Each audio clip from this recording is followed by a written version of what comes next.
know it's a little shaky, sorry about that. It's about the best I can do. Now we are, well, let's see. I'd say we're about 60 to 80 yards from the lodge, which is down there. I could see they were coming up here in these cattails, and had just a lot of chewing and disturbance here in the cattail. Well, you got that big log going across, and I just started wading around and checking, and sure enough, there's a very hard-packed path underneath that log. That's just about the ideal set to find where they're doing their own diving. And like I said, it's very silty until you get to that one spot, and it's just hard clay. So I set it, and I do see, I put them cattails right up against the log. Now the trap, well, I don't know. I do see part of my spring, and it looks like it's not compressed. But I couldn't fit the conibear directly under the log. So I had to bring the conibear back out maybe 8-10 inches to clear, so when the trap fires it will clear that and won't hit or bump into that log. And well, no sense sitting here. I will say this, yesterday when I was walking around in here, one big old behemoth snapping turtle was in here with me. Makes me want to be very careful where I set my feet. They do have loggerheads here too.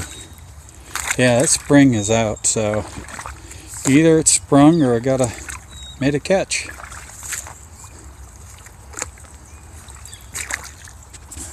I gotta switch hands here. Have I told you before how much I like this tool? Well, it's sprung. I can't move it. All right, I gotta shut you off.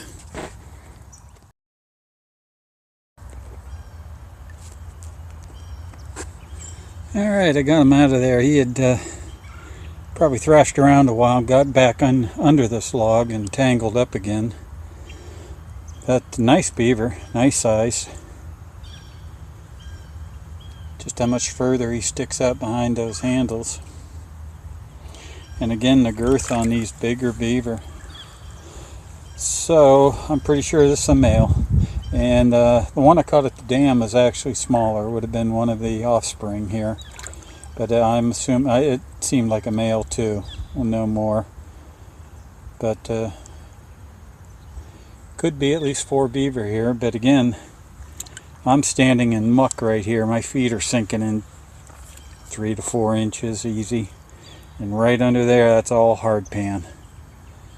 So we're going to reset it. Good place. It's them telling me where they're running and where they're moving. Alright, got skinning to do.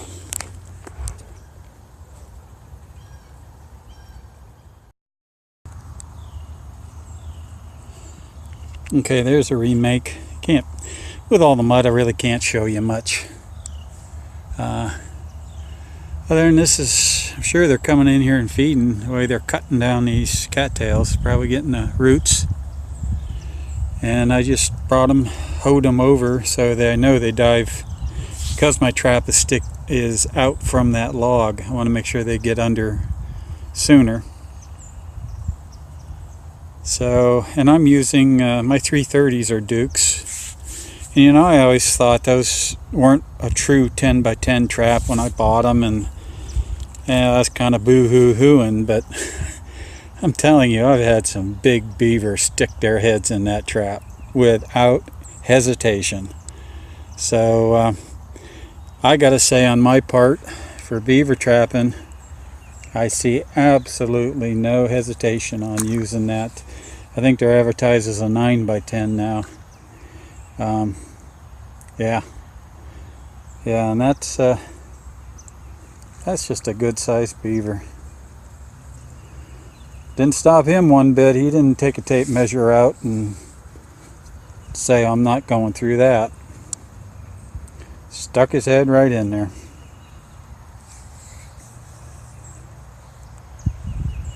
Oh, I know. You feel so bad for me, don't you? All right, talk to you later.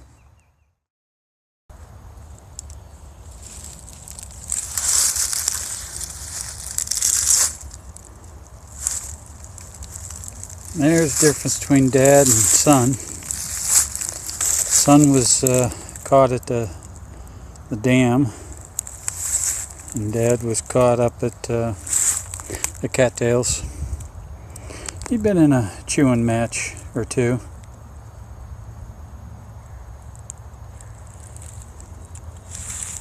Both nice beavers. And that was, I just came in here last night, scouted, set 3 traps, caught 2 beaver. It can be that easy or it can be hard. Alright, talk to you later.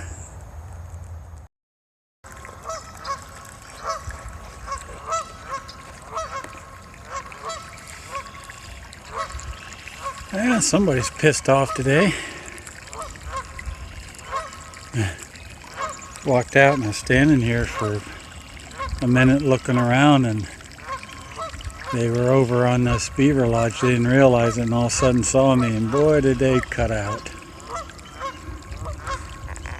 So anyway, this is where the only thing left should be the female, and this was not plugged this morning or blocked up, and I'm not seeing my trap here. I gotta find my wire. There's no wire. Nope, trap is still here. She did not come in though. How about that?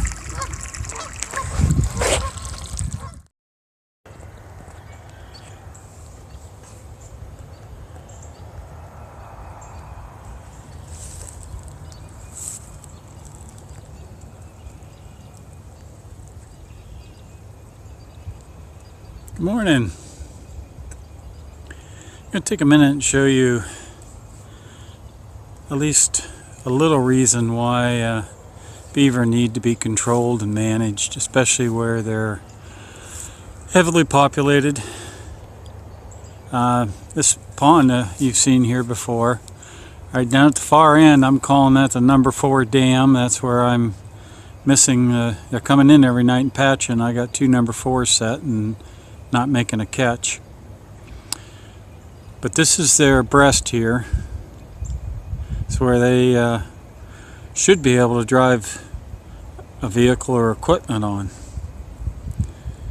We'll just take a second. Here you can see where they've dammed up on this side. A little dam over there to catch the water.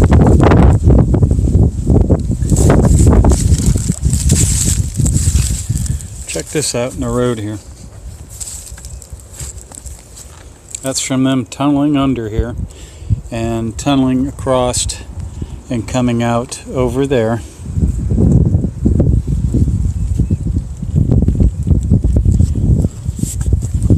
And you can see the holes. In fact, they've started a second hole here, tunneling in. You got a big hole out there, a really big hole out there, and then further out down there there's just more holes where they're just constantly digging in. And there's no way he can take a piece of equipment or his vehicle over this. It's going to cost money. You're going to need some kind of a hoe to come in here, track hoe or rubber tired hoe, dig this out, fill it in, probably some type of riprap, haul material. Yeah, it's going to be an expense, plus time, whereas right now their concerns are getting the rice fields ready. And this field that you see here was soybean here on the backside, It's partially underwater. Their diesel pumping is definitely flooded. So even to get out there to work on that, they can't drive their vehicle up to it anymore, that's for sure. So you gotta manage these animals when they get out of control or they get too big of a hand or population. Well, this is what happens. Okay, let's check traps. Enough lecture.